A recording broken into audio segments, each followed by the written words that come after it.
Hello everyone. TOC में हम लोग अपने लास्ट चैप्टर पे चल रहे हैं, that is chapter 3 Turing machines and decidability. और इस चैप्टर में हम लोग टोटल 6 टॉपिक्स अब तक कंप्लीट कर चुके हैं। अब हम लोग अपना 7th टॉपिक देख रहे हैं, that is examples of RE and non RE languages. ठीक है, अगर आपने मेरा सिलेबस का वीडियो नहीं देखा है तो एटलीस्ट सिलेबस का वीडियो देख लो। चैप्टर 3 का मैंने सिलेबस का एक वीडियो बनाया था, उसमें मैंने आपको प्रॉपरली बताया था कौन सा क्या सीक्वेंस हम लोग फॉलो करेंगे, है ना, मतलब कौन सा टॉपिक हम लोग कब पढ़ेंगे। तो उसी सिलेबस के अकॉर्डिंग मैं बोल रहा हूँ 6 टॉपिक्स हम लोग कंप्लीट कर चुके हैं और 7th टॉपिक में अब आपको दिखा रहा हूँ, that is examples of RE and non RE languages. अच्छा, ये जो एग्जांपल्स मैंने कुछ लिखे हैं, लेकिन ये इतनी जल्दी हमारे को समझ नहीं आएंगे। मैं पहले थोड़ा सा बैकग्राउंड बनाता हूँ और उसके बाद फिर मैं इसको स्टार्ट कर दूंगा। ठीक है, थोड़ा सा देखो बैकग्राउंड में सेट करता हूँ आपका। देखो भाई, आपको याद आ रहा होगा जो मेरा प्रीवियस लेक्चर था काउंटेबिलिटी पे, है ना, जो हमारा यू कैन से 6th टॉपिक था सिलेबस के according, accountability, countable and uncountable sets के बारे में मैंने आपको बताया था। 4 वीडियोस मैंने अपलोड किए थे, है ना, और उसमें से जो थर्ड वीडियो था या यू कैन से थर्ड पार्ट जो था, उसमें मैंने आपको समझाया था binary encoding of Turing machines. याद आ रहा है कि नहीं आ रहा? Binary encoding of Turing machines मतलब हर एक ट्यूरिंग मशीन को हम लोग एक यूनिक बाइनरी नंबर असाइन कर सकते हैं। कैसे करते हैं वो सब मैंने थर्ड पार्ट में दिखा रखा है, आप चेक कर सकते हैं। But just for the sake of revision या थोड़ा सा रिकॉल करने के लिए हल्का सा मैं आपको आइडिया देता हूँ। देखो, ट्यूरिंग मशीन में हमारे पास मूव्स होते हैं, जैसे आपने मूव लिखा Q0, A is equal to Q1 B R। ठीक है, ये आपने कोई मूव है, तो इस मूव की मैं आपको बाइनरी एनकोडिंग करके दिखा देता हूँ। वैसे मैंने आपको समझाया था ना, जो भी ट्यूरिंग मशीन होती है उसकी एनकोडिंग 111 से शुरू होती है, 111 से एंड होती है ना। और जो भी मूव्स होते हैं हम उनको 11 से सेपरेट आउट करते हैं। जैसे ये हमारा मूव 1 हो गया, ये मूव 2 हो गया, ये मूव 3 हो गया, एंड सो ऑन, है ना। तो जो भी एक एक मूव है उसको हम लोग लिखते हैं और उसको सेपरेट आउट करने के लिए हम लोग 11 का यूज करते हैं। तो 11 will act as a separator between the moves. ठीक है, तो जैसे ये एक मूव है ना भाई, इसको आप M1 मान लो, फिर M2 लिखोगे तो M2 लिखने से पहले आपको 11 डालना होगा, ताकि हम मान सके कि ये हमारा मतलब सेकंड मूव शुरू हो रहा है, क्योंकि आपको पता नहीं लगेगा पहला मूव कब खत्म हो, दूसरा मूव कब शुरू हुआ। तो उसके लिए फिर हम लोगों ने ऐसे सेपरेटर 11 ले रखा होता था। ठीक है जी। अच्छा, अब उसके बाद जैसे देखो मैं आपको लिख करके दिखाता हूँ, 111 से शुरू होगी एनकोडिंग, 111 से एंड होगी। Q0 हम मान लेते हैं, हम सिंगल जीरो से रिप्रेजेंट करा रहे हैं Q0 को, फिर 1 ऐसे सेपरेटर लगाएंगे। तो इन बिटवीन द मूव के अंदर अगर आपको कुछ करना है तो हम लोग मतलब एक पर्टिकुलर मूव के अंदर हम हैं, अभी जैसे M1 मूव लिख रहे हैं तो उसमें हम 1 एज ए सेपरेटर रहते हैं, तो मैंने 1 डाल दिया। उसके बाद A आपने पढ़ा तो A सपोज करो आपने 0 से रिप्रेजेंट करा रखा था, फिर आप 1 डाल देंगे मतलब एज ए सेपरेटर। फिर आप Q1 स्टेट पे गए हो, Q0 को आपने 0 से रिप्रेजेंट कराया तो Q1 को आप डबल 0 से रिप्रेजेंट करा लेना, फिर आप 1 एज ए सेपरेटर लगाना। फिर आप B पे गए हो तो A को आपने सिंगल 0 से रिप्रेजेंट कराया था तो B को आप डबल 0 से रिप्रेजेंट करवा लेना, है ना। फिर आप लोग फिर सेपरेटर लगाएंगे हम लोग, फिर राइट जा रहे हैं तो हम लोग से उसको डबल 0 से रिप्रेजेंट करा देते थे। ठीक है, एंड सॉन, आई थिंक याद आ रहा होगा। मैं बहुत डिटेल में नहीं जा रहा हूँ, टाइम बर्बाद होगा और कुछ नहीं। नहीं समझ में आ रहा, आपको लग रहा है कि मैं बहुत जल्दी जल्दी काम कर रहा हूँ, तो आप ये थर्ड पार्ट देख सकते हो। और बट आपको बेसिक इंट्यूटिव आइडिया मिल गया होगा कि हम लोग मूव्स को हम ऐसे ऐसे बाइनरी एनकोडिंग कर सकते हैं। ठीक है, तो बस मूव्स ही तो है ट्यूरिंग मशीन में, और है ही क्या, तो हम उन मूव्स को दिखाते चले जा रहे हैं। आई थिंक आप समझ पा रहे हो, है ना। तो फिर हम डबल 1 ऐसे सेपरेटर लगा देंगे, फिर अगला मूव लिख देंगे, फिर अगला मूव लिखने के बाद फिर एक डबल 1 ऐसे सेपरेटर, फिर अगला मूव लगा देंगे, फिर डबल 1 ऐसे सेपरेटर, और एंड सो ऑन, ऐसे करके हम लोग मूव्स लिख देंगे। और जब पूरी ट्यूरिंग मशीन हमारी ओवर हो जाएगी, मतलब एक पूरी ट्यूरिंग मशीन का हमने सारे मूव्स लिख लिए हैं, तो हम 111 से उसको एंड कर देते थे। ठीक है जी, तो 111 से शुरुआत होगी, 111 से एंड होगी, बीच में हम लोग मूव्स लिखते जाएंगे और मूव्स के बीच में हम लोग डबल 1 लगाते चले जाएंगे। आई थिंक याद आ रहा होगा, मैंने नाना करते करते फिर भी बहुत कुछ एक्सप्लेन कर दिया। ठीक है, हल्का फुल्का आपको आइडिया लग गया होगा। ठीक है जी। अच्छा, उसके बाद आप देखो, अब हमारे को एक चीज तो पता है कि हर एक ट्यूरिंग मशीन को मैं एक बाइनरी नंबर दे सकता हूं। ठीक है, या यू कैन से थोड़ा अच्छा बोल तो नंबर के बजाय बाइनरी स्ट्रिंग में बोल देता हूं। ठीक है, तो हर एक ट्यूरिंग मशीन को मैं एक बाइनरी स्ट्रिंग से रिप्रेजेंट करा सकता हूं। अब बात ये उठेगी, मैं उल्टा काम भी करना चाहता हूं, मतलब हमारे पास कोई बाइनरी स्ट्रिंग है, मैं उसके कॉरस्पॉन्डिंग भी ट्यूरिंग मशीन देना चाहता हूं। तो बोलोगे कि सर ये तो बकवास बात है, बाइनरी स्ट्रिंग तो आप ये भी लिख सकते हो, तो ये कोई ट्यूरिंग मशीन थोड़ी है। तो मैं एक असम्पशन मान लेता हूं, मैं आपकी बात मानता हूं कि ट्यूरिंग मशीन नहीं है, तो मैं बोल देता हूं कि ये एक ट्यूरिंग मशीन है। Let us suppose this is a Turing machine, but जो ये लैंग्वेज एक्सेप्ट कर रही है ना वो फाई है, मतलब ये कोई लैंग्वेज एक्सेप्ट ही नहीं कर रही। तो हम इस टाइप से बोल के भाग सकते हैं। बात समझ आ रही है? तो इसको आप ऐसे इमेजिन करो कि मान लो कि ये ट्यूरिंग मशीन है, और हम क्या कह रहे हैं कि इस ट्यूरिंग मशीन ने क्या किया, जैसे ये शुरू हुई उसी टाइम पे ये हॉल्ट कर गई, क्योंकि इसमें कुछ हमारे को समझ ही नहीं आ रहा कि ये क्या कर रही है। ठीक है, तो हम एज्यूम कर लेते हैं कि ये एक ट्यूरिंग मशीन है जो कि स्टार्ट होते ही इमीडिएटली होल्ड कर जाती है, नॉन फाइनल स्टेट पे ऑब्वियसली होल्ड कर रही है, तो इसकी लैंग्वेज एक्सेप्टेड 5 है। तो आप इसको जो भी इनपुट देते हो ये उसको रिजेक्ट रिजेक्ट रिजेक्ट करती चली जाती है, सिंपली ऐसे समझ लो। ठीक है, तो हम मान लेते हैं कि this is a Turing machine but language accepted is 5। इतनी बात समझ आई? इतनी चीज मैंने आपको प्रीवियस लेक्चर में समझाई थी, काउंटेबिलिटी में पढ़ाई थी, दैट इज पार्ट 3 में मैंने समझाया था कि हर एक ट्यूरिंग मशीन को एक बाइनरी स्ट्रिंग दे सकते हैं। लेकिन अब मैंने क्या कह दिया कि हर एक बाइनरी स्ट्रिंग के कॉरस्पॉन्डिंग एक ट्यूरिंग मशीन मान लो। ठीक है, तो उल्टा काम मैं दिखाने की कोशिश कर रहा हूं। तो फिर आपको लगेगा कि हर एक बाइनरी स्ट्रिंग के कॉरस्पॉन्डिंग ट्यूरिंग मशीन आप कैसे बोलोगे सर, ये तो अजीब बात हो जाएगी, बाइनरी स्ट्रिंग तो हम ये लेके भाग जाएंगे 1011, तो ये काहे की ट्यूरिंग मशीन होगी? तो मैं बोल देता हूं, अज्यूम कर लेता हूं कि ट्यूरिंग मशीन है, लेकिन इसकी लैंग्वेज एक्सेप्टेड 5 है।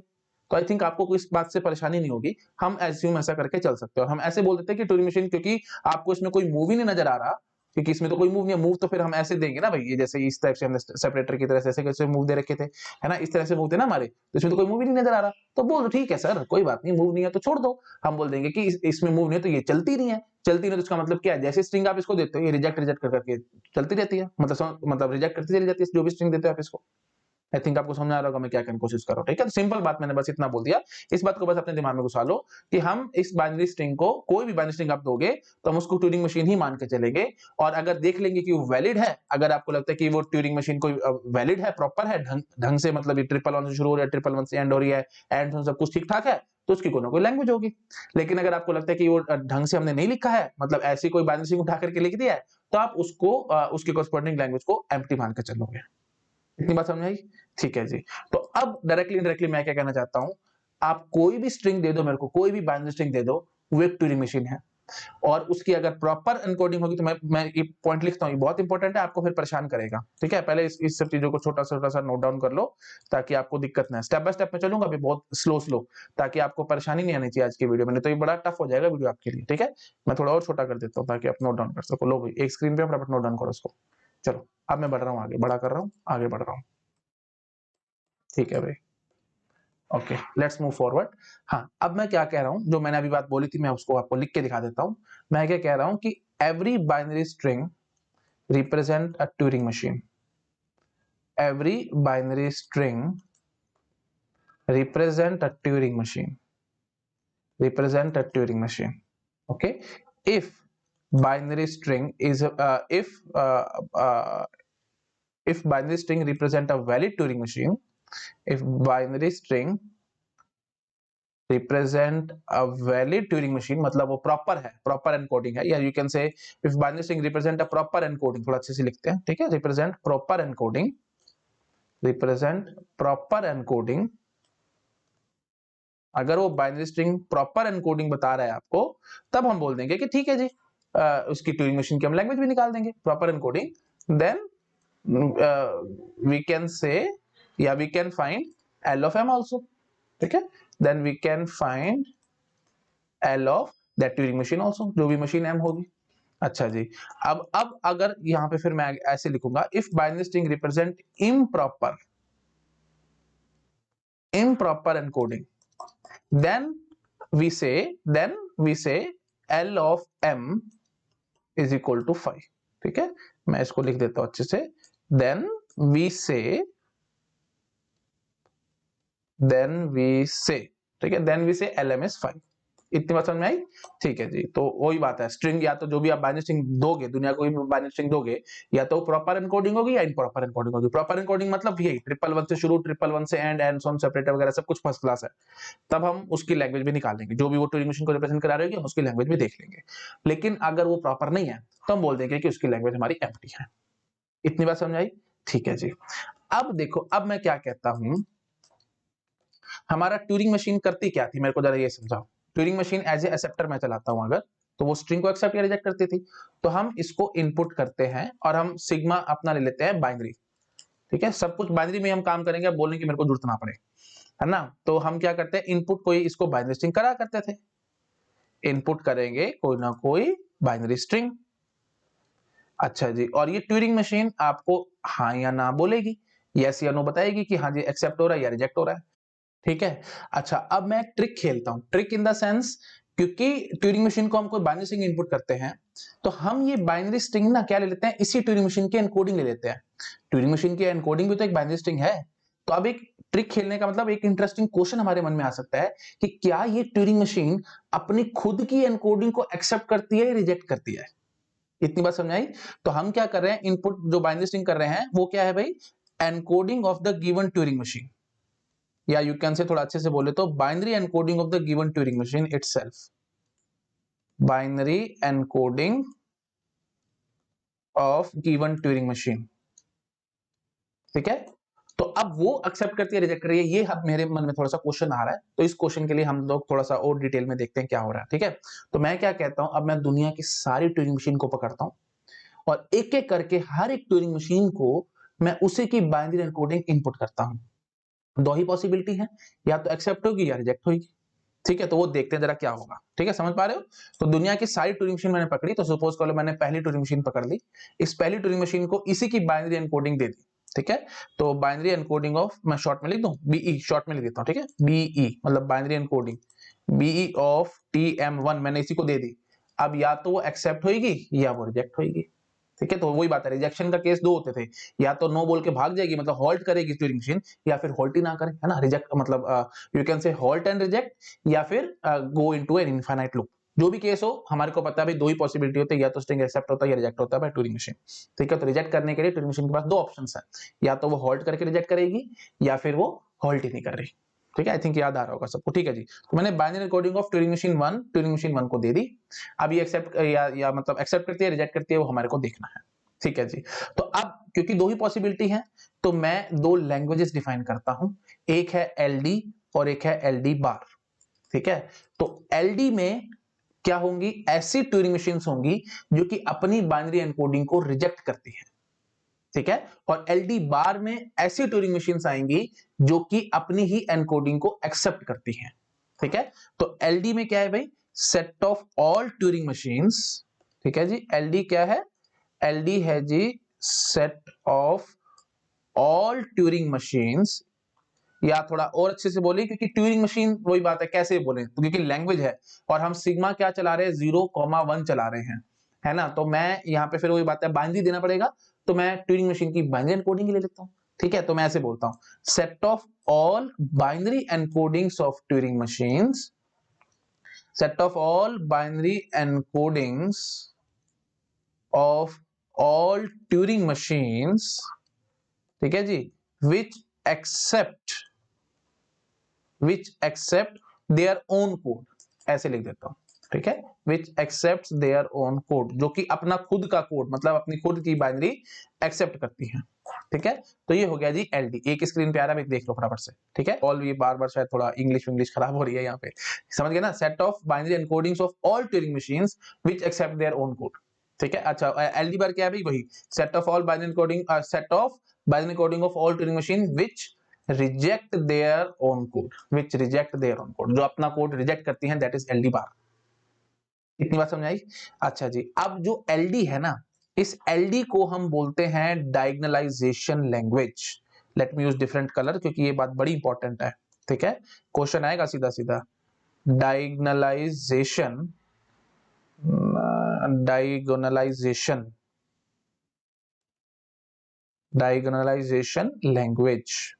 ठीक है जी, तो LD है जी डायगोनलाइजेशन लैंग्वेज। अच्छा, सॉरी फॉर दैट, थोड़ा वही बात है, नाम में थोड़ी सी दिक्कत आ रही है, तो हम बोलते हैं विच रिजेक्ट, LD को हम ले लेते हैं विच reject their own code.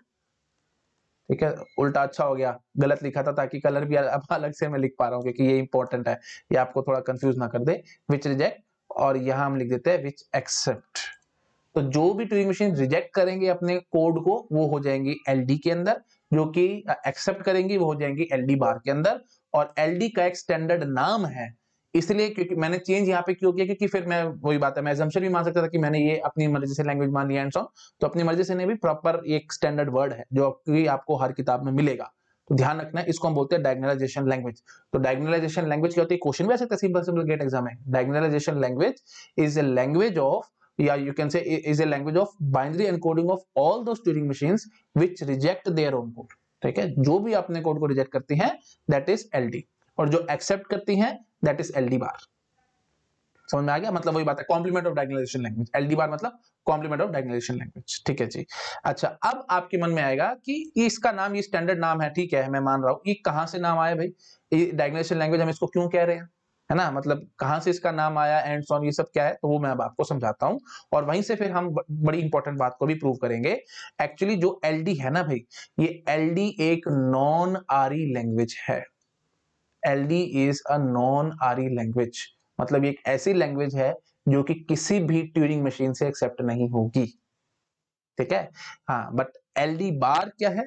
LD बार है हमारे पास आरी विच इज नॉट आरी सी, आरी बट नॉट आरी सी। प्रूव करूंगा मैं, भी टेंशन मत लो ये कैसे है एंड सो ऑन। तो ऐसे समझ लो, प्रूव करने के लिए मैं अब आपको समझा रहा हूं कि इसको डायगोनलाइजेशन लैंग्वेज क्यों कह रहे हैं, इसका नाम ऐसे कैसे पड़ा, वो मैं अब आपको समझाता हूं। ठीक है, मैं पहले एक बार इसको छोटा करता हूं, आप आराम से इसको नोट डाउन कर लो एक बार, नाम वगैरह सब नोट डाउन अच्छे से कर लेना। LD is set of binary encoding of all Turing machine which reject their own code. ठीक है जी, समझ गए? चलो, अब मैं अब आपको दिखाता हूं जरा कि इसका नाम कैसे आया। आप क्या करो, यहाँ पे देखो, हमारे पास जो भी बाइनरी स्ट्रिंग्स है ना, उनकी आपको पता है प्रॉपर, यू कैन से प्रॉपर ऑर्डरिंग में हम बाइनरी स्ट्रिंग्स को लिखा करते थे, है ना? कैसे लिखा करते थे? लेंथ वाइज चलते थे, और अगर लेंथ सेम है तो वहां पे लेक्सिकोग्राफिक ऑर्डरिंग यूज किया करते थे। आपको याद आ रहा होगा, नहीं याद आ रहा तो प्लीज मेरे प्रीवियस लेक्चर देखो, मैं यहाँ पे बार बार एक्सप्लेन नहीं करूंगा। नल आएगा जी, है ना? थोड़ा पेन रेड वाला, ब्लैक ले लेते हैं, हाँ जी। तो नल आएगा सबसे छोटा स्ट्रिंग, उसके बाद फिर 0 आएगा, फिर 1 आएगा, फिर 0 0 0 1 1 0 1 1, फिर 0 0 फिर 0 0 1 डॉट डॉट डॉट डॉट। याद आ रहा है ना? मैंने आपको जब सिग्मा स्टार काउंटेबल प्रूव किया था, तो वहां पे मैंने प्रॉपर ऑर्डरिंग की सब कहानी करी थी आपके साथ, आपको याद आ रहा होगा। नहीं याद आ रहा तो काउंटेबिलिटी वाले मेरे वीडियोस देखो, जो प्रीवियस टॉपिक हमारा काउंटेबिलिटी का था, मतलब काउंटेबल एंड अनकाउंटेबल सेट्स का था, उसमें रादर वही पार्ट 3 देखो, अभी पार्ट 3 में मैंने सारा एक्सप्लेन कर रखा है आपको। ठीक है, मैंने वैसे ऊपर बताया भी है, बाइनरी कोडिंग भी वही थी, सब कुछ वही था। पार्ट 3 देख लेना भाई, ये देखो मैंने ऊपर बताया ना आपको, काउंटेबिलिटी पे 4 वीडियो थे, तो थर्ड पार्ट देखना, उसमें मैंने सब एक्सप्लेन कर रखा है। ठीक है जी, प्रॉपर ऑर्डरिंग एंड सब बताया था मैंने आपको। ठीक है जी, तो ये होगी ना प्रॉपर ऑर्डरिंग। अच्छा जी, अब यही प्रॉपर ऑर्डरिंग में दोबारा से यहाँ लिख लेता हूँ। ठीक है जी, तो मैं लिख लेता हूँ नल 0 1 0 0 0 1 1 0 1 1 डॉट डॉट डॉट डॉट, ऐसे है। ठीक है, ये सब क्यों कर रहा हूँ, वही डायगोनलाइजेशन आपको समझाने के लिए कि डायगोनलाइजेशन लैंग्वेज क्यों कह रहे हैं। वैसे आपको याद आ रहा होगा कैंटर्स डायगोनलाइजेशन आर्गुमेंट, वही पार्ट 2 पार्ट 3 ये सब देखना, सारा कुछ ही काउंटेबिलिटी से ही है, पिछले टॉपिक से सारा कुछ लिंक हो रहा है यहाँ पे, है ना? तो वहां पे मैंने आपको प्रूव किया था ना भाई, आई थिंक पार्ट 2 में मैंने आपको प्रूव किया था कि रियल नंबर्स का सेट अनकाउंटेबली इनफाइनाइट है, बट नेचुरल नंबर का सेट काउंटेबली इनफाइनाइट है ना? तो रियल नंबर का सेट अनकाउंटेबली इनफाइनाइट है, तो कैसे होता था एंड सो, वो सब मैंने डायगोनलाइजेशन के थ्रू आपको प्रूव किया था। याद आ रहा होगा आई थिंक आप लोगों को। ऐसे ही मैंने आपको बताया था 2 power n set of all subsets of natural number that was uncountably infinite, है ना? और वो भी डायगोनलाइजेशन के थ्रू ही मैंने आपको प्रूव किया था। याद आ रहा होगा आप लोगों को, बूलियन मैट्रिक्स बनाया था और डायगोनल पकड़ी थी, वंस कॉम्प्लीमेंट किया था एंड सो। तो बिल्कुल वही कहानी मैं आपके साथ यहाँ करूंगा। ठीक है, तो अगर आपको वो सब चीजें आती हैं तो यहाँ पे टाइम हमारा थोड़ा सा सेव हो जाएगा, हम थोड़ा जल्दी जल्दी इस काम को कर पाएंगे और आपको चीजें भी समझ में आ जाएंगी, नहीं तो भाई आप फंसोगे। ठीक है, सिंपल बात। चलो, अच्छा, अब मैं क्या कहता हूं, ये जो हमने लिखे हैं ना भाई, हम ना हर एक को जैसे स्ट्रिंग बोल देते हैं। ठीक है, यहाँ पे हमने स्ट्रिंग्स लिखे हैं, यहाँ पे मैं ट्यूरिंग मशीन लिखने की कोशिश कर रहा हूँ। तो ये हो गया जी हमारे पास ये W1, ये हो गया जी W2, ये हो गया जी W3, ये W4, ये W5, ये W6, ये W7, ये W8, ये W9 dot dot dot dot dot. मतलब ये हमने क्योंकि इन्यूमरेशंस कर दी है ना, प्रॉपर ऑर्डर में लिख दिया है, तो हम उनको एक एक मतलब यू कैन से नेचुरल नंबर के हिसाब से हमने बोल दिया, W1 W2 W3 W4 and so on. तो अगर आपको लग रहा है कि सर आप ये नंबर कैसे दे रहे हो, इसके लिए भी एक लॉजिक है भाई। लॉजिक बड़ा सिंपल है, जो भी आपके पास स्ट्रिंग है ना भाई, उसके साथ उसके आगे एक 1 जोड़ देना। ठीक है, जैसे सपोज करो आपके पास स्ट्रिंग है जी नल, तो नल के आगे एक 1 जोड़ दो। मतलब सिंपल बात ऐसे करता हूं कि W कोई स्ट्रिंग, कोई भी बाइनरी स्ट्रिंग W है, तो उसके कॉरस्पॉन्डिंग जो इंटीजर में लिख रहा हूं ना, इसको 10 को मैं 6th स्ट्रिंग बोल रहा हूं, 11 को मैं 7th स्ट्रिंग बोल रहा हूं, 8th को मैं 8th स्ट्रिंग में ले रहा हूं, 000 को एंड सॉन। तो ये 8th कैसे है, मतलब इंटीजर कैसे दे रहा हूं, ये एक इंटीजर होगा ना, कि समझ पा रहा ना भाई। बाइनरी को मैंने एक एक नेचुरल नंबर दे दिया है ना, या बोलूं तो पॉजिटिव इंटीजर दे दिया है। हर एक बाइनरी स्ट्रिंग को मैंने एक नंबर दे रखा है। तो कैसे दे रखा है भाई, सपोज कर लो हमारे पास कोई W था, ठीक है, तो W को मैं 1W इंटीजर दूंगा, मतलब यू कैन से डेसिमल इक्विवेलेंट ऑफ 1W। ठीक है, को W है तो decimal equivalent of 1W। 2 minute patience रखो, सब समझ में आएगा। डेसिमल वैल्यू, थोड़ा अच्छे से बोल देते हैं, decimal value of 10। Decimal value of 1W, sorry 10 नहीं 1W, हाँ जी, तो W को मैं डेसिमल वैल्यू ऑफ 1W देता हूं, मतलब यू कैन से W को decimal value of 1W number दे देता हूं, ठीक है। जैसे सपोज कर लो अब आपके पास सबसे छोटा स्ट्रिंग क्या है W, नल, तो डेसिमल वैल्यू क्या होगी भाई 1 डॉट नल, तो 1 डॉट नल का डेसिमल वैल्यू करोगे तो 1 ही आएगा ना भाई, है ना, तो 1 dot null is nothing but 1 only, तो 1 का डेसिमल आपको पता है 1 होता है, तो 1 आ गया, इसलिए 1 आया है। जीरो के लिए आप क्या बोलोगे जी 10, क्योंकि मैंने 1 आगे जोड़ना है ना, डेसिमल वैल्यू ऑफ 10 देखनी है आपको, तो स्ट्रिंग है, बाइनरी स्ट्रिंग है जी 0, तो उसके आगे मैं 1 जोड़ दूंगा, तो इसका डेसिमल का तभी 2 होता है, तो देखो भाई W2 0 निकला था। ऐसे देखो भाई W7 आपके पास डबल 1 था, तो W7 आपके डबल 1 कैसे आया भाई, है ना, तो W है आपके पास डबल 1, तो इसके कॉरस्पॉन्डिंग 7 वाले कैसे आए भाई, 1W निकालना, 1W विल बी 1, W क्या है भाई डबल 1 है, तो 1 के पीछे डबल 1 जोड़ देना, हाँ जी, तो फिर मतलब वही बात है, 1 आगे लगा दो, बस स्ट्रिंग के आगे 1 लगा दो और उसका डेसिमल देख लो, तो 7 आया भाई, देख लो भाई W7 हमारा डबल 1 है, शॉर्टकट आई है, ठीक है। ऐसी 000 को मैंने 8 दे रखा है, कैसे 8 दे रखा है भाई, 1000 बनाओ ना इसको, मतलब 1 आगे लगा दो, जो भी बाइनरी स्ट्रिंग था उसके आगे आप 1 डाल दो और उसका डेसिमल देख लो भाई 8 आया, तो ठीक है जी, ये क्या होगा जी W8 होगा, एंड सो आई थिंक पकड़ गए होंगे आप लोग, तो ये लॉजिक समझ में आ गया, ठीक है जी। तो ऐसे हमने लिखे हैं जी ये W1 W2 W3 W4 and so ये सब, ठीक है, हाँ जी। अच्छा यहाँ पे फिर मैं चलाऊंगा जी ट्यूरिंग मशीन, तो वही बात सिमिलर वे में T1 होगी, ये T2 होगी, ये T3 होगी, ये T4 होगी, ये T5 होगी, ये T6 होगी, डॉट डॉट डॉट डॉट ऐसे चलती रहेंगी, ये हमारी ट्यूरिंग मशीन चल रही है, ये ट्यूरिंग मशीन की न्यूमरेशन चल रही है, ये हमारी स्ट्रिंग की न्यूमरेशन चल रही है, ठीक है जी।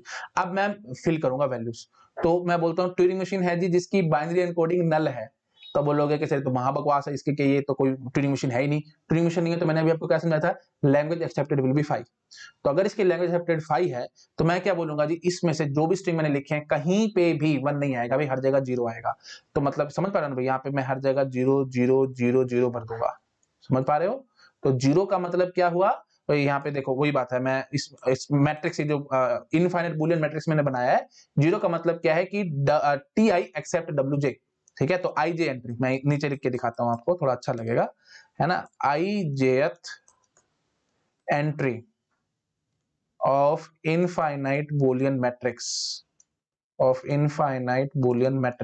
ये क्या बता रही है भाई, Ti accepts Tj, sorry Ti accept Wj, अगर Ti accept करती है Wj को, तब तो आप क्या बोलोगे, एंट्री विल बी 1, और अगर Ti rejects Wj, तब आप एंट्री क्या बोलते हो, 0, बात समझ में आई।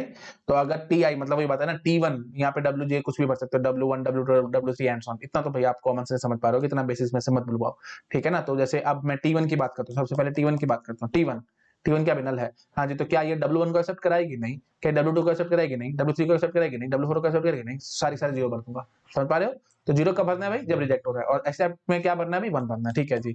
ऐसे ही आप समझ पा रहे होगे भाई, T2 जो कि 0 है, वो भी क्या करेगी भाई, वहां पे भी हर जगह 0 0 भर लेना, क्यों, क्योंकि ये कोई वैलिड एनकोडिंग है ही नहीं किसी ट्यूरिंग मशीन की, है ना, फिर यहाँ पे भी 0 0 0 0 भरते रहना भाई, है ना, dot dot dot dot dot ऐसे चलते रहेंगे हम लोग। अच्छा, अब फिर कहीं जाकर के कोई अच्छी ट्यूरिंग मशीन आएगी हमारे पास, अच्छी मतलब जो कि 111 से शुरू हो रही है, 111 से एंड हो रही होगी, उसकी कोई लैंग्वेज होगी, है ना, तो उसकी जो भी लैंग्वेज एक्सेप्टेड होगी, जो एक्चुअल लैंग्वेज उसकी एक्सेप्टेड होगी, वहां पे फिर मैं इन स्ट्रिंग्स के कॉरस्पॉन्डिंग 1 भर लूंगा या 0 भर लूंगा, इतनी बात समझ आ रही है।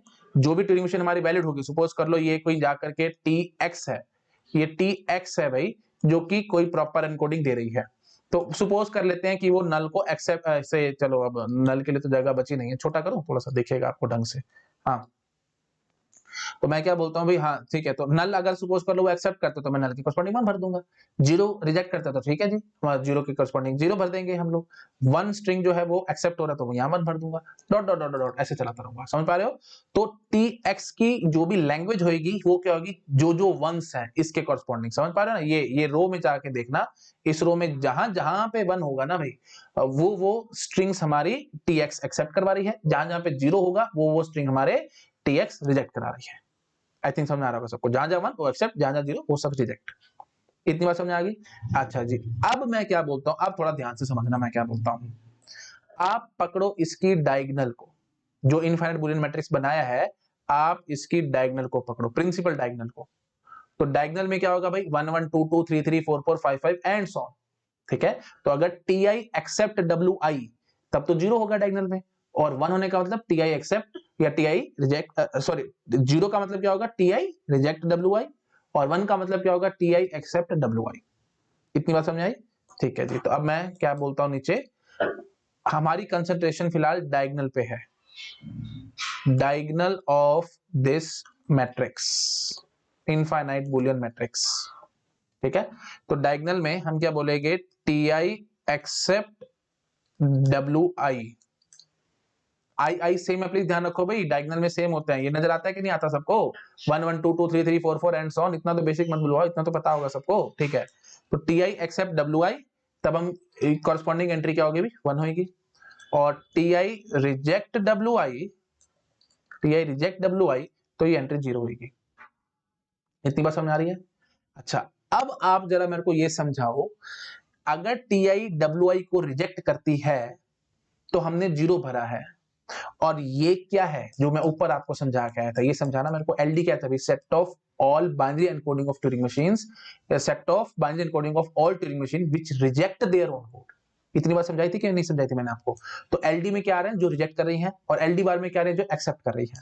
तो इतना समझो, डायगोनल जो आपने एलिमेंट्स, ये जो डायगोनल आपने पकड़ी है इनफाइनाइट मैट्रिक्स की, जहां जहां पे 0 है, इसका मतलब क्या हुआ, जैसे सपोज करो नल, नल रिजेक्ट नल, ऐसे बोलूंगा ना, ट्यूरिंग मशीन 1 ने नल को रिजेक्ट करा है, ऐसे ही ट्यूरिंग मशीन 2 T2 0 थी, 0 रिजेक्ट 0, ऐसे ही ट्यूरिंग मशीन 3 थी 1, तो 1 रिजेक्ट 1, समझ पा रहे हो? तो T3 रिजेक्ट W3, और ऑब्वियसली तभी 0 आया था, एंड सो ऑन। तो जो जो रिजेक्ट हो रहे थे, है ना, उन्हीं को हमने एक किस्म से ले रखा है, तो जहां जहां 0 है वो सब रिजेक्ट है, जहां जहां 1 है वो सब एक्सेप्ट है।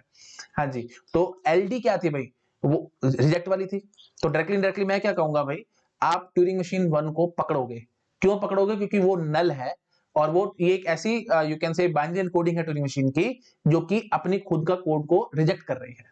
बात समझ रहे हो, नल रिजेक्ट नल। अच्छा जी, ऐसी 0 0 रिजेक्ट 0, ऐसी 1 1 रिजेक्ट 1, एंड सो, समझा रहे ना? तो इसलिए अब आपको समझा इसको डायगोनलाइजेशन लैंग्वेज क्यों कहा गया है, क्योंकि मैंने इस इनफाइनाइट बुलियन मैट्रिक्स को डायगोनल को पकड़ा है, और डायगोनल में से जहां जहां 0 है उन सबको पकड़ पकड़ के मैंने लैंग्वेज बनाई है, और वो लैंग्वेज क्या है भाई, एलडी। और एलडी बार क्या है, जहां जहां पे 1 था मैंने उनको पकड़ पकड़ के लैंग्वेज बना दी। ठीक है, दैट इज एलडी बार। पकड़ में आई बात? थोड़ा थोड़ा समझ में आया? नहीं समझ आया तो प्लीज वीडियो को रिवाइंड करके देखो, भी मैं बार बार चीजें बोलूंगा तो वीडियो बहुत ज्यादा लंबा हो जाएगा। ठीक है, आई थिंक हल्का फुल्का आपको आइडिया हो गया होगा। तो इसलिए हमने इसको डायगोनलाइजेशन लैंग्वेज कहा है। तो T I accept W I तो 1 है, T I reject W I तो फिर वो 0 है, तो T I reject W I तो 0 है, तो इसका मतलब पिक ऑल जीरोस। ठीक है, pick all zeros from matrix. ठीक है, मेक द लैंग्वेज, या मेक द, ठीक है लिख देता हूं मैं ऐसे, make the language, that language is LD. ठीक है, pick all zeros from the matrix, and you can say, या थोड़ा अच्छा बोले तो पिक ऑल जीरोस फ्रॉम, या ऑल द जीरोस एंड, वही बात है, थोड़ा सा लैंग्वेज में मेरे को थोड़ी सी दिक्कत लग रही है, 2 मिनट में बोलता हूं अभी। टी रिजेक्ट डब्ल्यू है ना, तो इसका अंदर 0 है, तो मतलब pick all zeros from the matrix, आपने सारे 0 पकड़ ली हैं, और जीरोस पकड़ने के बाद जब लैंग्वेज बना रहे हो तो क्या बना रहे हो, जो 0 बनाए हैं उसके कोरस्पॉन्डिंग टी को पकड़ना। ठीक है, या वही बात है, टी को पकड़ लो, डब्ल्यू को पकड़ लो, एक ही बात है, क्योंकि दोनों दोनों सेम चल रहे हैं, नल नल चल रहा है, 0 0 चल रहा है, 1 1 चल रहा है, and so on. You can pick either W और you can pick corresponding T. ठीक है, हाँ जी, तो या pick all zeros from the matrix, okay, and make a language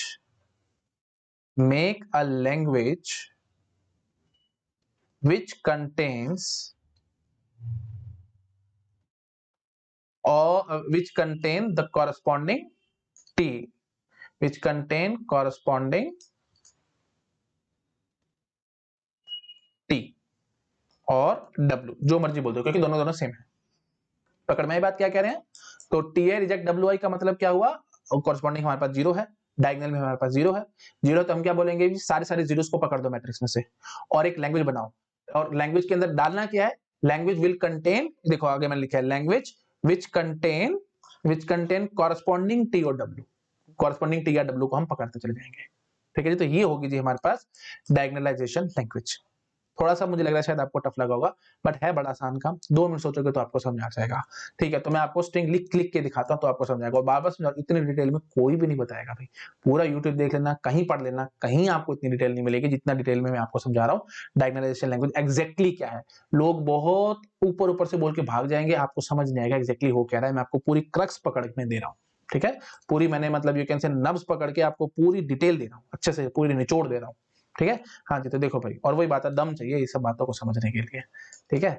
अच्छा जी, तो अब देखो मैं आपको समझाता हूँ एलडी में क्या क्या आएंगे भाई। एलडी में सबसे पहले तो नल आएगा, फिर जीरो आएगा, फिर वन आएगा, फिर 00 01 10 11 डॉट डॉट डॉट डॉट ऐसे आएंगे, है ना। और ये क्यों आ रहा है एलडी में, क्योंकि वही बात है, नल अपना नल को रिजेक्ट करेगा, 00 को रिजेक्ट करेगा, 1 को रिजेक्ट करेगा, 00, क्योंकि ये तो प्रॉपर एनकोडिंग ही नहीं है, ये आपको वैसे ही पता है, ये प्रॉपर एनकोडिंग ही नहीं है। तो कॉमन सेंस की बात है भाई, उनकी लैंग्वेज एक्सेप्टेड होती है, तो मतलब वो कोई भी स्ट्रिंग एक्सेप्ट नहीं करते। तो ऑब्वियस सी बात है, जब कोई भी स्ट्रिंग एक्सेप्ट नहीं करते तो अपनी एनकोडिंग को कहां से एक्सेप्ट करेंगे। तो मतलब 11 will obviously reject 11, 10 will obviously reject 10 and so, ठीक है। हाँ, और फिर वही बात है, अब इसमें कहीं कहीं कोई प्रॉपर एनकोडिंग वाली भी आएंगी, है ना, जो कि शायद अपनी यू कैन से अपनी स्ट्रिंग को रिजेक्ट कर रही होंगी, मतलब अपनी एनकोडिंग को रिजेक्ट कर रही होंगी। समझ पा रहे हो ना, कुछ प्रॉपर एनकोडिंग भी आएंगी, क्योंकि मतलब वो कुछ ऐसी ट्यूरिंग मशीन्स होंगी जिनकी लैंग्वेज तो नॉन एम्प्टी है, ऑब्वियसली वो कोई ना कोई लैंग्वेज सेट करवा रही होंगी, क्योंकि हमने यहाँ पे ऐसे प्रॉपर कुछ दे रखा है ना। और फिर हम आगे क्या कह रहे हैं कि अब वही बात है, एक बात आपके डाउट मन में ये भी आ सकता है कि प्रॉपर है तो शायद वो भी तो लैंग्वेज एक्सेप्टेड कर सकता है, तो कोई बात नहीं, मेरे को से कोई दिक्कत नहीं है, वो लैंग्वेज एक्सेप्टेड भी रह सकता है, मतलब एम्प्टी भी रह सकता है और नॉन एम्प्टी भी रह सकता है, ठीक है। खैर जो भी केस है, अगर हम मान लेते हैं कि हमारे पास ये प्रॉपर एनकोडिंग है और इसकी लैंग्वेज एक्सेप्टेड नॉन एम्प्टी है, तो हो सकता है कि यही स्ट्रिंग एज इट इज जब मैं इसको इनपुट दूं, ये एक्सेप्ट करेगा रिजेक्ट करेगा। तो अगर बाय चांस ये रिजेक्ट करेगी तो हम इसको एलडी में रख लेंगे, और अगर ये एक्सेप्ट करती होगी तो मैं एलडी बार में रख लूंगा। आई थिंक समझ में आ रहा होगा सबको मैं क्या कहने की कोशिश कर रहा हूँ, ठीक है जी। सिंपलेस्ट एग्जांपल आप ये ले सकते हो कि हमारे पास कोई ये जो हमने प्रॉपर एनकोडिंग से दिखाई है ना भाई, तो सपोज कर लो ये एक ऐसी ट्यूरिंग मशीन है जो कि सारे स्ट्रिंग एक्सेप्ट करती है स्टार्टिंग विद 1, ठीक है। स्टार्टिंग विद 1 सारे के सारे स्ट्रिंग एक्सेप्ट करती है, तो अगर स्टार्टिंग विद 1 सारे सारे स्ट्रिंग एक्सेप्ट करती है तो ऑब्वियसली बात है ये अपनी एनकोडिंग को एक्सेप्ट जरूर करेगी, ठीक है। तो मतलब फिर वो बात है, वो एलडी में नहीं आएगी, वो एलडी बार में चली जाएगी, ठीक है। तो अब मैं बोलता हूँ एलडी के लिए, तो मैं बोलूंगा स्टार्टिंग विद 0, तो स्टार्टिंग में 0 एक्सेप्ट कराएगी, तो लेकिन आपको पता है प्रॉपर एनकोडिंग 111 से शुरू होती है, तो ये अपने एनकोडिंग को एक्सेप्ट कराएगी ही नहीं, ठीक है जी। तो फिर हम उसको यहाँ रख लेंगे, and so on. I think आप समझ पा रहे होंगे, ठीक है जी। ओके जी, तो ऐसे ही एलडी बार में लिखूंगा, तो एलडी बार वही बात है, इसका कॉम्प्लीमेंट निकाल दो। अब वही बात है, इसका कॉम्प्लीमेंट निकालने से वही तो अजीब लगेगा, है ना। तो वही बात है, जो भी स्ट्रिंग यहाँ पे नहीं है वो सारे उठा उठा के लिख दो, मतलब सिग्मा स्टार एलडी बार क्या होगा, जनरल डेफिनेशन तो ये कहती है भाई, कॉम्प्लीमेंट निकाल रहे हैं ना इसका, तो LD bar will be what, sigma star minus LD. तो ये करके आप निकाल सकते हो एलडी बार, नो डाउट, मुझे कोई प्रॉब्लम नहीं है। बट वही बात है, करेगा कौन, इनफाइनाइट है ना। तो मैं ऐसे बोल देता हूँ कि हम इसमें वही बात है, सारी के सारी वो ट्यूरिंग मशीन लिखेंगे, मतलब ऑब्वियस ही बात है, इसमें जो आएंगी वो सारी प्रॉपर एनकोडिंग ही आएंगी, इम्प्रॉपर एनकोडिंग नहीं आएगी भाई, इम्प्रॉपर सारी सारी एनकोडिंग एलडी में जाएगी। तो ये जो इतनी डीप में बातें बोल रहा हूँ ना, गेट एग्जाम में ये आ सकती हैं, ठीक है। तो नल किस में आएगा, एलडी में आएगा या एलडी बार में आएगा, तो नल एलडी में जाएगा। सिंगल जीरो किस में जाएगा, एलडी में जाएगा कि एलडी बार में जाएगा, वो एलडी में जाएगा, एंड सो ऑन, ठीक है। तो और सिंपल ऐसे ही पूछ सकते थे कि जितनी भी इम्प्रॉपर एनकोडिंग्स होंगी वो कहां जाएंगी, वो सारी सारी इम्प्रॉपर एनकोडिंग एलडी में जाएंगी। तो एलडी बार भी कौन से आएंगी, सारी की सारी प्रॉपर एनकोडिंग से आएंगे, rather सारी सारी नहीं आएंगी, कुछ प्रॉपर एनकोडिंग आएंगी। और वो कैसी होंगी भाई, जो कि अपने यू कैन से बाइनरी एनकोडिंग को एक्सेप्ट करती होंगी, ठीक है। तो 111 से शुरू होंगी, 111 से एंड होंगी। सपोज करो ये कोई एनकोडिंग है जो कि अपनी यू कैन से ये कोई ट्यूरिंग मशीन है जो कि अपनी एनकोडिंग को एक्सेप्ट कर रही है, एंड सो ऑन प्लीज, वो सब होगा एलडी बार में। इतना पकड़ गए ना। अच्छा जी, अब मेरा एक काम रह गया इतना, क्योंकि आपको समझ में आ गया इसको डायगोनलाइजेशन क्यों कह रहे हैं, एंड सो हमारे को सब कुछ क्लियर हो चुका है। अब बस सारी बात घुमा फिरा के आएगी इस बात को प्रूव करने पे कि नॉन आरी कैसे है, हाउ एलडी इज नॉन आरी, वो मैं अब आपको समझाता हूँ। थोड़ा सा ध्यान से समझोगे तो समझ में आएगा, नहीं तो भाई आप फंस जाओगे, ठीक है। फुल कंसंट्रेशन के साथ सुनना, मैं अब आपको क्या समझाने वाला हूँ भाई। एक बार मैं इसको छोटा कर दूं ताकि आप नोट कर लो, फिर आपको मतलब दिक्कत नहीं आएगी काम करने में, है ना। ये सब चीजें नोट डाउन कर लेना आप लोग, और ऊपर अगर ये छूट गया था बाइनरी मैट्रिक्स वैट्रिक्स ये सब भी बना लेना। तो ये बूलियन मैट्रिक्स समझ में आ गया ना सबको। तो टी एक्स की पूरी ये जो टी एक्स की जो भी लैंग्वेज होगी वो यहाँ होगी, ठीक है। जो एक्चुअली में टी एक्स एक्सेप्ट करवा रही है वो यहाँ होगी, ठीक है। चलो ठीक है, चलो अब मैं शुरुआत करता हूँ भाई, मैं आपको प्रूव करता हूँ, डायगोनलाइजेशन से ही हम लोग प्रूव करेंगे, है ना। वही कैंटर वाला ना काम करने की कोशिश करेंगे। तो अब हमारा जो एम रह गया है वो ये रह गया है कि why L D is non R E, why L D is non R E, देखो भाई मैं कैसे प्रूव करूंगा इसको। हम मान लेते हैं कि वो आर ई है, ठीक है, तो हम कॉन्ट्राडिक्शन से प्रूव करेंगे। तो let L D is R E. अगर एल डी आर ई है तो इसका मतलब क्या होगा, मैंने इंप्लाइज शॉर्ट में लिख रहा हूं, ठीक है। तो let L D is R E, तो if L D is R E then there is Turing machine accepting it, क्योंकि आर ई की डेफिनेशन ये थी रिकर्सिव इन्यूमरेबल लैंग्वेज कब होती थी, जब उसके कॉरस्पॉन्डिंग कोई ना कोई ट्यूरिंग मशीन हो। तो बोलेंगे this implies there exist Turing machine accepting L D. तो एक ट्यूरिंग मशीन ऐसी है जो कि एल डी को एक्सेप्ट कर रही है, ठीक है। तो अब ट्यूरिंग मशीन वो कौन सी है, ऑब्वियस सी बात है जो भी ट्यूरिंग मशीन की आप कहानी कर रहे हो वो इन्हीं में से ही कोई होगी, क्योंकि मैंने दुनिया के जितनी भी ट्यूरिंग मशीन है सारी उठा के लिख दिया भाई इस इनफाइनाइट बूलियन मैट्रिक्स में, और जितने भी स्ट्रिंग्स हैं वो भी सारे उठा के लिख दिया यहाँ पे। और हर एक ट्यूरिंग मशीन की लैंग्वेज क्या है वो यहाँ पे हमारे को रो से समझ में आती है। टीएक्स के कॉरस्पॉन्डिंग रो बताएगी उसकी लैंग्वेज क्या है एंड सो ऑन। इतना तुम्हारी दुनिया में जितनी भी ट्यूरिंग मशीन है सारी सारी उठा के लिख दिया मैंने। और इन्यूमरेशन होएगा उसका, क्यों होगा इन्यूमरेशन, क्योंकि वो काउंटेबल इनफाइनाइट है। ये सब चीजें आपको पता है, नहीं पता तो प्लीज मेरे अकाउंटेबिलिटी वाला प्रीवियस लेक्चर देखो, वहां पे मैंने एक्सप्लेन कर रखा है। आगे समझ में, ठीक है जी। तो अब मैं क्या कहता हूं कि let L D is R E, so there is Turing machine accepting L D. अब क्योंकि वो एक ट्यूरिंग मशीन है और वो आपको पता है कि कहीं ना कहीं इसी मैट्रिक्स में ही कहीं ना कहीं होगी वो, तो मान लेते हैं से टी एक्स है, ठीक है। तो let us so let that Turing machine is Tx. Let that Turing machine is Tx in infinite Boolean matrix. Boolean matrix में वो कहाँ है भाई, let that Turing machine is Tx in the infinite Boolean matrix। ये है भाई वही, वो जो मैंने यहाँ दिखा रखा था आपको Tx, ये है भाई वो जो कि एक्सेप्ट कर रही है LD को, ठीक है। अच्छा अब आप मुझे एक छोटी सी बात बताओ, जो ट्यूरिंग मशीन X है वो लैंग्वेज क्या एक्सेप्ट कर रही है, मेरे को जरा समझाओगे।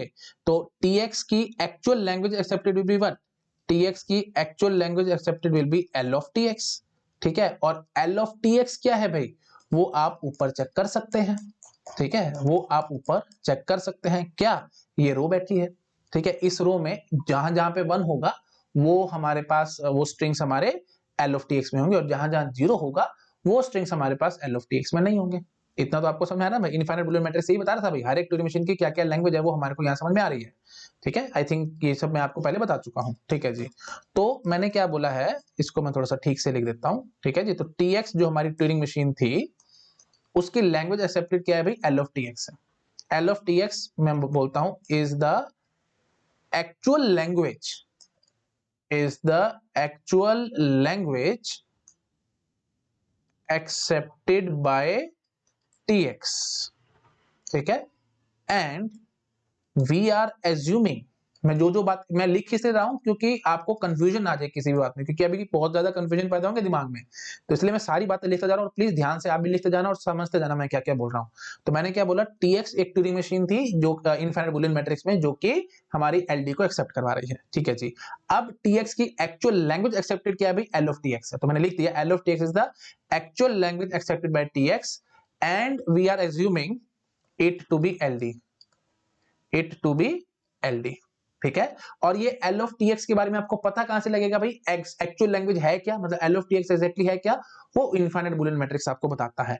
तो L of Tx is the actual language accepted by Turing Tx, है ना, गिवन बाय मैट्रिक्स, मैं शॉर्ट में लिख देता हूं, ठीक है, given by that infinite boolean matrix जो ऊपर मैंने आपको दिखाया था वो आपको एग्जैक्ट बता देगा कि L ऑफ Tx एग्जैक्टली है क्या, ठीक है जी। और हमने एज्यूम कर लिया, we are assuming it to be LD, हम एज्यूम कर रहे हैं कि वो LD है। तो डायरेक्टली इनडायरेक्टली मैं क्या कहना चाहता हूं, हमारी एजम्पशन है यहाँ पे, हमारी एजम्पशन क्या है कि L of Tx, L of Tx is nothing but LD, that is diagonalization language, ये हमारी एजम्पशन है। अच्छा अब क्योंकि हमारी एजम्पशन है ये, तो मैं इसको कैसे मतलब कॉन्ट्रडिक्ट करूंगा, मैं उसकी बात करता हूं, ठीक है। तो मैं क्या करता हूं, मैं आपसे पूछता हूं स्ट्रिंग WX की क्या कहानी होगी, क्योंकि हमने TX पकड़ी है ना ट्यूरिंग मशीन, तो उसके करस्पॉन्डिंग WX स्ट्रिंग की क्या कहानी होगी। WX की कहानी क्यों कर रहा हूं, क्योंकि मैं डायगोनलाइजेशन लैंग्वेज की कहानी कर रहा हूं, प्लीज इस बात को समझो। डायगोनलाइजेशन लैंग्वेज की कहानी कर रहा हूं मतलब मैं डायगोनल को पकड़ रहा हूं, पूरी डायगोनल को पकड़ रहा हूं, ठीक है। तो डायगोनल में जो देखो TX, तो उसके करस्पॉन्डिंग कहीं WX होगा ना, तो यहां पे हम देखेंगे इनफाइनाइट बूलियन मैट्रिक्स में क्या नजर आ रहा है। सपोज कर लो इनफाइनाइट बूलियन मैट्रिक्स में मेरे को 1 नजर आ रहा है, अगर मेरे को इनफाइनाइट बूलियन मैट्रिक्स में 1 नजर आ रहा है तो जो भी टीएक्स की लैंग्वेज, एक्चुअल लैंग्वेज जो एक्सेप्ट कर रही है टीएक्स, उसमें यहाँ वन है, मतलब वो डब्ल्यू को एक्सेप्ट करती है। ये बात समझ आ रही है? अगर वो, और डब्ल्यू है क्या भाई, वही बात है, टीएक्स और डब्ल्यू तो एक ही चीज है ना भाई, क्योंकि हम डायगोनल की कहानी कर रहे हैं। नल नल बराबर, जीरो जीरो बराबर, वन वन बराबर, ये समझ नहीं आ रहा क्या भाई? T3 W3 है ना, T4 W4 and so on, तो हमने वही सब पकड़ा है। तो टीएक्स डब्ल्यूएक्स, तो टीएक्स और डब्ल्यूएक्स एक लगभग, टीएक्स और डब्ल्यूएक्स लगभग क्या एक्जेक्टली सेम ही है, टीएक्स और डब्ल्यूएक्स सेम है। और यहाँ पे वन नजर आ रहा है, तो इसका मतलब क्या हुआ, डायगोनल में, इस बात करो, डायगोनल में यहाँ पे हमारे को वन नजर आया है, और हमने पकड़ी क्या थे, सिर्फ और सिर्फ जीरो पकड़े थे। ये बात पकड़ में आ रही है ना बात? हमने सिर्फ और सिर्फ जीरो पकड़े थे, डायगोनल में सिर्फ और जीरो पकड़े थे, वो हमारी एलडी था। ये कौन कह रहा है? मैं नहीं कह रहा, मैंने आपको अभी थोड़ी देर पहले लिख के भी दिखाया था, है ना। तो एलडी में क्या था भाई, याद करो, एलडी में ये देखो मैं लिखा था, pick all zeros from the matrix and make a language which contain corresponding T और डब्ल्यू। हमने सारे से जीरो पकड़ के एलडी बना रखी है, ठीक है। तो अब हम क्या कहना चाहते हैं कि एलडी में तो सिर्फ जीरोस होने चाहिए, डायगोनल में जहां जहां जीरो थे वो पकड़े थे, और यहाँ पे ये जो डायगोनल में वन नजर आ रहा है, वन नजर आ रहा है, तो मतलब एलडी में ये स्ट्रिंग नहीं होना चाहिए। इस बात को पकड़ो आराम से, क्योंकि डायगोनलाइजेशन लैंग्वेज में, एलडी में, डायगोनल में जहां जहां जीरो है, आपने सिर्फ वो ट्यूरिंग मशीन्स पकड़ी हैं, वो कॉरस्पॉन्डिंग ट्यूरिंग मशीन्स पकड़ी हैं। तो मतलब अब डायगोनल में यहाँ पे वन नजर आया आपको, वन नजर आया, तो मतलब एलडी में नहीं होना चाहिए था डब्ल्यू एक्स। ठीक है, बात समझ आ रही है? एलडी में डब्ल्यू एक्स नहीं होना चाहिए था, क्योंकि आपने यहाँ पे वन माना है। तो इस बात को समझो, अब आराम से समझो। तो मैं क्या कहता हूं, व्हाट अबाउट डब्ल्यू एक्स, तो अगर मैं बोलता हूं कि W X belong to L of T X, अगर W X L of T X को बिलोंग कर रहा है, मतलब we have one in the Boolean matrix, one in वो बात है, बार बार इनफाइनाइट बुलियन मैट्रिक्स क्यों लिखूं, मैं सिंपल लिखता हूं, वन इन मैट्रिक्स, शॉर्ट में लिखता हूं, ठीक है, वन इन द मैट्रिक्स ये है। तो फिर इसका मतलब, बट एलडी, फिर मैं क्या बोलूंगा भाई, एलडी में तो वो नहीं होना चाहिए था, मतलब डब्ल्यू, यहां से कंक्लूजन क्या निकलेगी कि W must not belong to LD. बात पकड़ में आई कि नहीं आई? तो मतलब आपने जो असम्पशन मानी कि एल ऑफ टी एक्स और एलडी बराबर है, ये असम्पशन हमारी गलत है, कॉन्ट्रडिक्शन में हम लोग फंस गए। क्यों फंस गए? क्योंकि डब्ल्यू एक्स की कहानी मैं नहीं कर पा रहा। तो डब्ल्यू एक्स की कहानी के लिए मैंने पहली असम्पशन ये बोली है ना, अभी तो दूसरी असम्पशन भी मानूंगा, अभी तो हम कॉन्ट्रडिक्शन में फंसे, तो मैं दूसरी असम्पशन अभी करता हूं, 2 मिनट रुको। तो पहली मैंने असम्पशन मानी कि W X L of T X को बिलोंग करता है। अगर W X L of T X को बिलोंग करता है, एल ऑफ टी एक्स क्या है भाई, language accepted by Turing machine X, और language accepted by Turing machine X आपको पता कहां से लगती है भाई, हमारी इनफाइनाइट बुलियन मैट्रिक्स की रो से समझ में आती है आपको। अब मेरे पास दो पॉसिबिलिटी है, इस रो में मैं डब्ल्यू एक्स के कॉरस्पॉन्डिंग वन मानू या जीरो मानू। तो मैंने वन मान लिया, अगर वन मान लिया तो मैं क्या बोलूंगा जी, एल ऑफ टी एक्स में ये जो स्ट्रिंग है डब्ल्यू एक्स वो बिलोंग कर रहा है, डब्ल्यू एक्स और टी एक्स बराबर है, मैं बार बार समझा रहा हूं, तो आप ऐसे ही बोल के भाग सकते थे कि टी एक्स बिलोंग कर रहा है। बात समझ आ रही है? तो मैंने क्या बोल दिया कि ये जो है, मतलब डब्ल्यू एक्स जो है एल ऑफ टी एक्स को बिलोंग कर रहा है, तो डब्ल्यू एक्स बोल दो या टी एक्स बोल दो, एक ही बात है। ठीक है, डब्ल्यू एक्स बोलो या टी एक्स बोलो, एक ही बात है। हाँ जी, तो मैं क्या कहना चाहता हूँ, ये एल ऑफ टी एक्स को बिलोंग कर रहा है, मतलब वन है हमारे पास मैट्रिक्स में, तो वन है अगर मैट्रिक्स में, तो इसका मतलब डब्ल्यू जो है, यू कैन से जो डब्ल्यू एक्स है, ये एल ऑफ डी को तो बिलोंग नहीं करेगा। क्यों नहीं करेगा? क्योंकि डायगोनलाइजेशन लैंग्वेज में सिर्फ और सिर्फ जीरोस पकड़ रखे, हमने वन नहीं पकड़ रखे। बात पकड़ में आई? तो डायरेक्ट थोड़ा और अच्छा बोलूं तो मैं ऐसे बोलूंगा, क्योंकि वन हमारे को नजर आया मैट्रिक्स में, तो इसका मतलब क्या है कि T X accept its own code, TX accept its own code, और जो भी अपनी ट्यूरिंग मशीन अपने कोड को एक्सेप्ट करती है, मैं उनकी एंट्री भाई एलडी में नहीं करता। ठीक है, और आप तो फिर यहाँ पे एंट्री करके बैठ रहे हो, जो एक्चुअल लैंग्वेज है उसमें तो एंट्री है, मतलब एक्चुअल लैंग्वेज में तो ये स्ट्रिंग है। बात समझ रहे हो ना? प्लीज, एक्चुअल लैंग्वेज कैसे पता लग रही है, कंफ्यूजन है तो दोबारा से मैं बोल रहा हूं, एक्चुअल लैंग्वेज कहां से पता चल रही है, इस बूलियन मैट्रिक्स से समझ में आ रही है मेरे को, इनफाइनाइट बुलियन मैट्रिक्स से समझ में आ रही है, और वो कहां से, रो में, जो टीएक्स के कॉरस्पॉन्डिंग रो है, मैं वहां से पहचान करता हूं कि एक्चुअल लैंग्वेज एक्सेप्टेड क्या है इस टीएक्स की, और मैंने अज्यूम कर लिया कि ये जो एक्चुअल लैंग्वेज एक्सेप्टेड है, ये कुछ नहीं है भाई, ये वही डायगोनल लैंग्वेज है। तो अगर ये डायगोनल लैंग्वेज है, मैंने ऐसे अज्यूम किया, तो मैं ऐसे बोलूंगा कि यहाँ पे मैं अज्यूम करता हूँ कि वन था। अगर यहाँ पे वन था, तो इसका मतलब क्या हुआ कि एल ऑफ टी एक्स को ये डब्ल्यू एक्स बिलोंग कर रहा है, मतलब टीएक्स बिलोंग कर रहा है एल ऑफ टीएक्स को, मतलब टीएक्स अपने कोड को एक्सेप्ट करवा रही है, तो मतलब वो डायगोनलाइजेशन लैंग्वेज में तो नहीं होनी चाहिए थी, डायगोनलाइजेशन लैंग्वेज में नहीं होनी चाहिए थी, तो इसका मतलब क्या हुआ है ना, कि ये दोनों लैंग्वेज डिफरेंट है। बात समझाएंगे? तो एल ऑफ टीएक्स और एल ऑफ डी तो बराबर नहीं है, तो मैंने जो अज्यूम किया था तो वो बात गलत होगी, तो इसका मतलब क्या हुआ कि टीएक्स एलडी को एक्सेप्ट नहीं कर रही। ठीक है, अच्छा चलो आप दूसरे असम्पशन मानते हैं। दूसरे असम्पशन क्या होगी भाई, हम बोलते हैं कि डब्ल्यू एक्स जो है वो एल ऑफ टी एक्स को बिलोंग नहीं करता। अगर ये W X L of T X को बिलोंग नहीं करता, इसका मतलब मेरे को इनफाइनाइट बूलियन मैट्रिक्स में 0 नजर आया होगा, क्योंकि एक्चुअल लैंग्वेज तो एल ऑफ टी एक्स है, जो हमारे इनफाइनाइट बूलियन मैट्रिक्स की रो बता रही है आपको। टी एक्स की actual language L of T x है, जो कि रो बता रही है आपको। अच्छा जी, यहाँ पे मैंने 0 पुट कर रखा है। अगर मैंने 0 पुट कर रखा है, इसका मतलब हमने बोल दिया ना कि भाई W X L of T X को बिलोंग नहीं करता। ठीक है जी, तो अगर ये बिलोंग नहीं करता इसका, और क्योंकि यहाँ पे हमने एंट्री 0 कर रखी है और एलडी में मैंने सारी 0 वाली एंट्रीज पकड़ी थी, इसका मतलब डब्ल्यू एक्स तो एलडी को बिलोंग करेगा। तो मैं ऐसे भी बोल सकता था कि W X L of T X को बिलोंग नहीं कर रहा, इसका मतलब क्या हुआ कि टी एक्स जो है, T x is not accepting it's own code. TX is not accepting its own code। ये अपने कोड को एक्सेप्ट नहीं करती, और अगर ये अपने कोड को एक्सेप्ट नहीं करती तो पक्की बात है डायगोनलाइजेशन लैंग्वेज में तो ये होनी चाहिए थी, एलडी में होनी चाहिए थी, है ना। तो इसका मतलब मैं हर एंगल से फंस रहा हूं। तो डब्ल्यू एक्स स्ट्रिंग अगर एल एफ टी एक्स को बिलोंग नहीं करता, तो डायरेक्टली इनडायरेक्टली हम ये कंक्लूजन ड्रॉ करेंगे कि डब्ल्यू एक्स एल डी को बिलोंग करना चाहिए। तो मतलब यहां से फिर फाइनली हम क्या बोलेंगे, दोनों ही हाल में मैं फंस रहा हूं, तो हम फाइनली कंक्लूजन क्या बोलेंगे कि एल ऑफ टी एक्स और जो एल डी है वो बराबर नहीं है। तो मतलब हम लोग कॉन्ट्रडिक्शन में फंस चुके हैं, और हम क्या बोलेंगे कि L of D is not same as L of T X. तो मतलब टी एक्स ने एल ऑफ टी एक्सेप्ट नहीं कराई। बात पकड़ में है कि नहीं? बहुत ब्यूटीफुल कंसेप्ट है ये, बहुत ब्यूटीफुल। थोड़ा सा सोचोगे ना, आपको चीजें अपने आप से समझ में आएंगी। ठीक है, प्रूफ और भी बहुत अलग अलग तरीके से है, लेकिन वही बात है, मैं फिर बोलूंगा ना तो आप लोगों को शायद थोड़ा कंफ्यूजन आ सकता है। तो वही बात है, बट ना बोला तो फिर मेरे को भी थोड़ा अच्छा नहीं लगेगा। तो मैं बोलता हूँ 2 मिनट लगाऊंगा, सिर्फ गिन के 2 मिनट लगाऊंगा। अगर आपको समझ में आ गया बहुत अच्छी बात है, आप ठीक है, आप बात मतलब ठीक है, लेकिन अगर समझ नहीं आया तो कोई बात नहीं, उसको छोड़ देना आप। ठीक है, तो मैं एक तरीके से और प्रूव करता हूँ। देखो मैं ऐसे बोलूंगा, डायगोनलाइजेशन लैंग्वेज जो मैंने आपको मतलब कैंटर थ्योरम से थोड़ा सा लिंक तो कराऊं ना आपको चीजें। जैसे मैं आपको वही बोलता था कि set of all subsets of natural number is uncountably infinite, तो मैं डायगोनल को पकड़ता था, वंस कॉम्प्लीमेंट करता था, एंड सुनो सारी कहानी करता था। तो मैं यहाँ पे भी आपको करके दिखाता हूँ। मैं ऐसे बोलूंगा, देखो भाई डायगोनलाइजेशन लैंग्वेज में हमने क्या कहा है भी, जो जो जीरोस हैं हमने सिर्फ उनको पकड़ा, मतलब वन को नहीं पकड़ा। तो डायगोनलाइजेशन लैंग्वेज में वो सारे स्ट्रिंग्स होंगे जहां पे हमारे पास जीरो है। तो आप क्या करो ना, आप इसका वंस कॉम्प्लीमेंट कर दो। जो डायगोनल में जो हमारे पास जो डायगोनल का जो एक पूरा बड़ा वेक्टर बन के आएगा, उस डायगोनल के वेक्टर को आप उसका वंस कॉम्प्लीमेंट कर दो। अगर आपने उसका वंस कॉम्प्लीमेंट कर दिया, तो इसका मतलब जहां जीरो है वो वन हो गया, जहां पे वन था वहां पे जीरो हो गया। तो वन का मतलब आप समझ लो कि हमारा स्ट्रिंग प्रेजेंट है, एलडी में प्रेजेंट है। ठीक है, तो अब जो आपने वंस कॉम्प्लीमेंट करके जो एक वेक्टर बोला है ना, वो एक ऐसी लैंग्वेज तैयार हुई है जिसको मैं बोल रहा हूं एलडी। बात पकड़ में आई? तो हमने क्या किया, मैंने जो बोला था ना पिक ऑल जीरोस वाली कहानी बोली थी, तो पिक ऑल जीरोस की बजाय मैं ऐसे कह सकता था, एलडी क्या है भाई, ones complement, ones complement of diagonal of infinite boolean matrix.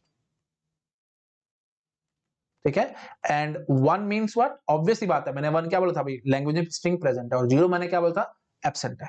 तो बस इसलिए फिर मैंने बोल दिया कि आप वंस कॉम्प्लीमेंट करके कहानी करने की कोशिश करो। तो एलडी क्या होगा भाई, ones complement of the diagonal of the infinite boolean matrix. ठीक है, तो अब वन का मतलब हमारे को वैसे ही पता है, स्ट्रिंग प्रेजेंट, और जीरो का मतलब एब्सेंट। तो अब वंस कॉम्प्लीमेंट जब आपने कर दिया होगा, तो जो आपके पास लैंग्वेज आएगी उसमें देखो ये तीनों शुरू के वन होंगे ना भाई, तीनों वन होने का मतलब वो सारे सारे स्ट्रिंग्स लैंग्वेज के अंदर होने चाहिए थे। तो मतलब नल भी स्ट्रिंग के लैंग्वेज के अंदर था, जीरो भी लैंग्वेज के अंदर था, वन भी लैंग्वेज के अंदर था, एंड सो। इतनी बात समझ आई? अब आपने क्योंकि वंस कॉम्प्लीमेंट कर दिया डायगोनल का, तो मुझे ये समझाओ, ये जो आपके पास लैंग्वेज है एलडी, ये किस ट्यूरिंग मशीन से एक्सेप्ट होगी? किसी से भी नहीं होगी। क्यों? क्योंकि हर एक ट्यूरिंग मशीन के साथ वो कम से कम एक एक स्ट्रिंग के साथ वो बगावत कर रही होगी। जैसे मैं बोलता हूँ कि ट्यूरिंग मशीन 1 एक्सेप्ट कराएगी, तो महाबकवास बात होगी, क्योंकि ये तो कुछ एक्सेप्ट भी नहीं कराती, बट स्टिल आपने माना कि ट्यूरिंग मशीन 1 इसको एक्सेप्ट कराती है, तो पहले स्ट्रिंग में फर्क है। ठीक है, मतलब पहला स्ट्रिंग जो एलडी में होना चाहिए था, बट यहाँ पे जो T1 जो एक्सेप्ट करवा रही है वो बोल रहा नहीं है। अच्छा जी, T2 एक्सेप्ट कराएगी, आप बोलोगे नहीं, दूसरे स्ट्रिंग में फर्क है। T3 बोलोगे तो T3 तीसरे स्ट्रिंग में फर्क आएगा। ऐसे TX बोलोगे तो X स्ट्रिंग में फर्क आएगा, and so on. I think आप समझ पा रहे हो, क्योंकि आपने वंस कॉम्प्लीमेंट कर दिया भाई। जो वंस कॉम्प्लीमेंट करने का मतलब जो एक्चुअल बूलियन मैट्रिक्स था, आपने उसकी डायगोनल को पकड़ा, प्रिंसिपल डायगोनल को पकड़ा, और उसका वंस कॉम्प्लीमेंट कर दिया, वो आपने बोल दिया एलडी। तो अब हर एक यू कैन से हर एक रो के साथ, हर एक रो क्या बता रही है, language accepted by the Turing machine, actual Turing machine. तो पहली रो क्या बता रही है भाई, LT1, दूसरी क्या बता रही है, LT2, तीसरी क्या बता रही है, LT3 एंड सो ऑन। हर एक रो अपनी अपनी लैंग्वेज बता रही है हर एक ट्यूरिंग मशीन की। तो मैं क्या कहता हूं कि जो एक्चुअल लैंग्वेज है ना मेरी ट्यूरिंग, किसी भी ट्यूरिंग मशीन की लैंग्वेज में ये वाली नहीं होगी, ये डायगोनल नहीं होगी। क्यों? क्योंकि हर एक लैंग्वेज के साथ कम से कम एक स्ट्रिंग में फर्क जरूर आएगा। पहले ट्यूरिंग मशीन के साथ पहले स्ट्रिंग में फर्क आएगा, दूसरे ट्यूरिंग मशीन के साथ दूसरे स्ट्रिंग में फर्क आएगा, तीसरे ट्यूरिंग मशीन के साथ तीसरे में फर्क आएगा एंड सो ऑन। हर एक के साथ मतलब एग्जैक्ट कम से कम एक स्ट्रिंग में तो फर्क आएगा हर एक लैंग्वेज के साथ, आप चेक कर सकते हो। तो मतलब LD किसी भी ट्यूरिंग मशीन से एक्सेप्ट नहीं होगी। वहीं पे बात खत्म। हम क्या बोलेंगे कि हमारा जो क्लेम था वो गलत हो गया, ठीक है। तो हम क्या फाइनली बोलेंगे, LD इज नॉन RE। आई बात पकड़ में? ठीक है जी। तो why LD is non RE, मैंने एक प्रॉपर आपको प्रूफ दिया। ये समझ में आया तो बहुत अच्छी बात है, नहीं समझ आया तो मैंने जो अभी 2 मिनट में फटाफट प्रूफ बोला आप उसको पकड़ लो। बट ये जो प्रूफ मैंने दिया ना ये एक्चुअल है, ये थोड़ा मतलब इंट्यूटिव भी है और बहुत ब्यूटीफुल प्रूफ भी था, ठीक है। तो आई थिंक आप ये सब चीजें पकड़ गए होंगे, ठीक है जी। That's it. तो ये हमने क्या दिखा दिया आपको कि जो हमारी LD है that is non RE। This is very very important point, बहुत बार गेट एग्जाम में आगे आने वाले सालों में भी आएगा और पहले भी काफी बार पूछा हुआ है। तो डायगोनलाइजेशन लैंग्वेज इज नॉन RE। तो एक ऐसा कंक्रीट एग्जांपल मैंने आपको दे दिया लैंग्वेज का विच इज नॉन RE, ठीक है। अभी तक हमारे को सिंपली क्या लगता था, देखो जो प्रीवियस काउंटेबिलिटी वाले जो चैप्टर था, जो टॉपिक मैंने आपको पीछे काउंटेबिलिटी वाला पढ़ाया था, वहां पे आपको इतना समझ में आया था कि set of all Turing machines are countably infinite and set of all languages are uncountably infinite. तो मतलब काउंटेबली इनफाइनाइट से अनकाउंटेबली इनफाइनाइट पे 1-to-1 कॉरेस्पॉन्डेंस नहीं बैठती। तो मतलब ऐसी बहुत सारी लैंग्वेजेस होंगी जो कि ट्यूरिंग मशीन से एक्सेप्ट नहीं होती होंगी, ठीक है। तो ये क्या है भाई, set of all Turing machines, और ये क्या है भाई, uncountable infinite set of all languages. तो ऑल लैंग्वेजेस का सेट है ये अनकाउंटेबल इनफाइनाइट, और ट्यूरिंग मशीन का सेट क्या है, काउंटेबल इनफाइनाइट है। तो एक एक ट्यूरिंग मशीन एक एक लैंग्वेज को हम एक्सेप्ट करवा रही होगी, तो हमने पकड़ लिया यहाँ से एक एक ये पहली ट्यूरिंग मशीन ने ये लैंग्वेज एक्सेप्ट कराई, दूसरी ट्यूरिंग मशीन में ये लैंग्वेज एक्सेप्ट कराई, तीसरी ट्यूरिंग मशीन ने ये लैंग्वेज एक्सेप्ट कराई एंड सो ऑन। तो मैं बोलूंगा कि चलते चलते हमारी सारी ट्यूरिंग मशीन खत्म हो जाएंगी, बट यहाँ पे लैंग्वेज खत्म नहीं होगी क्योंकि लैंग्वेज बहुत ज्यादा है, ठीक है। तो मतलब डायरेक्टली मैं कहना चाहता था कि ऐसी बहुत सारी लैंग्वेज होंगी जिनके लिए हम कोई ट्यूरिंग मशीन नहीं बना सकते होंगे। इंट्यूटिव बात मैंने आपको समझाई थी। तो आज मैंने आपको एक एग्जांपल दिखा दिया उस लैंग्वेज का, language which is non RE and that is what diagonalization language. I think अच्छे से पकड़ में आ गया होगा आपको मैं यहाँ पे क्या कह रहा हूँ, ठीक है जी। अब इस पे पकड़ बनाओ। मैं आज के लेक्चर में इतना रखता हूँ, बाकी बातें मैं नेक्स्ट लेक्चर में करूंगा, नहीं तो आप लोग बहुत ज्यादा कंफ्यूज हो जाओगे। आज के लेक्चर में मैंने बहुत हैवी बातें करी हैं, इसको आराम से डाइजेस्ट करो, आराम से समझो, बाकी बातें मैं नेक्स्ट लेक्चर में करूंगा, ठीक है। तो अभी तक मैंने आपको सिर्फ LD के बारे में समझाया है, दैट इज डायगोनलाइजेशन लैंग्वेज, और ये जो स्टेटमेंट्स मैंने क्या लिखे हैं वो भी मैं आपको नेक्स्ट लेक्चर में बताऊंगा। भाई अभी बोलूंगा तो आप लोग कंफ्यूज हो गए, ठीक है। चलिए okay, thank you so much, bye bye.